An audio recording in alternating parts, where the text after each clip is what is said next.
It was 11 p.m. on a Friday night in downtown Seattle. The bars were closing, and the streets were filled with people heading home. Among them was a man in his early 50s, sitting on the sidewalk outside a closed storefront. He wore a faded army jacket, torn jeans, and boots that had seen better days. A cardboard sign beside him read, "Homeless Veteran. Anything helps, God bless." His name was Marcus Thompson, and tonight he would become a hero. Marcus had been sitting there for hours. Most people walked past without a second glance. Some dropped coins into his cup. A few offered kind words. But most just kept walking, eyes on their phones, minds elsewhere. At 11:15 p.m., 4 young men stumbled out of a bar across the street. They were in their mid-20s, dressed in expensive clothes, clearly intoxicated. Their laughter echoed through the quiet street as they made their way toward the parking garage. As they passed Marcus, one of them stopped. "Hey, look at this guy," he called to his friends, pointing at Marcus. "Another homeless bum begging for money." His friends turned, snickering. "Dude, why don't you get a job?" one of them shouted. "Yeah, man," another chimed in. "You're, what, 50? Still sitting on the street? That's pathetic." They laughed louder. One of them pulled out a handful of coins and tossed them at Marcus, the change scattering across the pavement. "There you go, buddy. Buy yourself some dignity." Marcus didn't respond. He'd heard it all before. The insults, the mockery, the assumption that he was lazy, that he'd chosen this life. He just sat there, his face expressionless, his eyes watching them as they walked away, still laughing. The 4 men headed toward the old apartment building where one of them lived. It was a 3-story structure, built in the 1970s, showing its age but still standing. They stumbled through the front door, their voices echoing in the stairwell as they made their way to the second floor. Marcus remained on the sidewalk, sitting in silence. The street had grown quieter now. Most of the bars had closed. The crowds had thinned. He was alone with his thoughts. Then, at 11:47 p.m., Marcus noticed something. Smoke. Not from the street, not from a passing car. From the building those men had just entered, he stood up slowly, his eyes fixed on the second-floor windows. The smoke was faint at first, barely visible against the night sky. But it was growing wisps of gray, turning darker, thicker. Most people would have called 911 and waited. Marcus didn't hesitate. He ran. Marcus burst through the building's front door. The smell hit him immediately. Electrical fire, hot and acrid. The smoke was thicker inside, billowing down from the second floor. He could hear the crackle of flames above him. "Fire! Get out! Fire!" he shouted, his voice booming through the stairwell. He took the stairs 2 at a time, his 53-year-old legs moving with a speed and purpose they hadn't shown in years.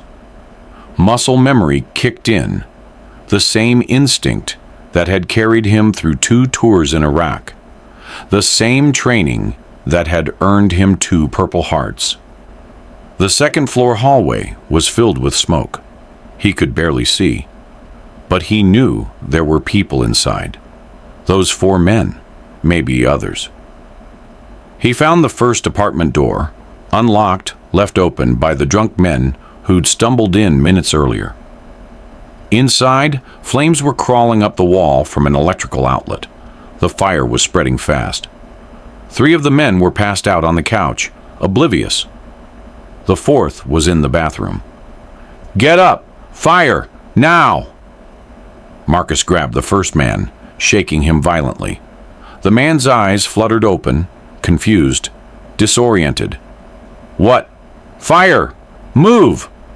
Marcus dragged him to his feet, pushed him toward the door, then the second, then the third. They stumbled into the hallway, coughing. finally realizing the danger. "Where's Kyle?" one of them shouted. Marcus didn't answer. He ran back inside. The bathroom door was closed.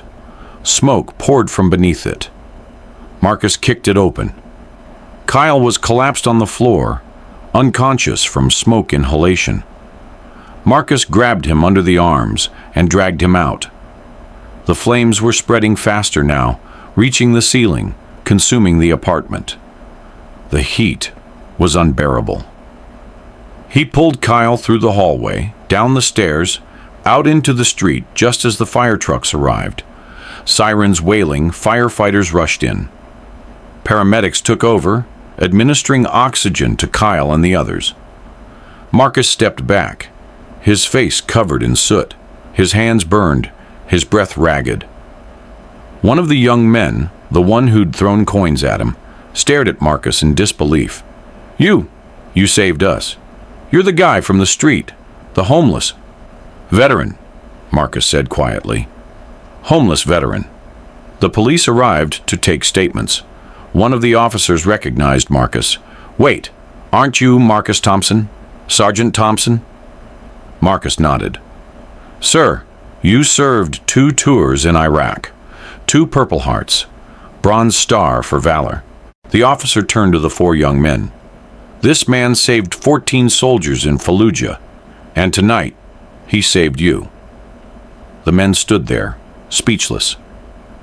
The one who'd mocked Marcus, the loudest, fell to his knees, tears streaming down his face. "I'm so sorry. I'm so sorry. I didn't know. I didn't—" "You didn't need to know," Marcus said. "You just needed to be kind." The story didn't end there. One of the men, Jake, couldn't let it go. He started a GoFundMe page titled "Help the Hero Who Saved Us."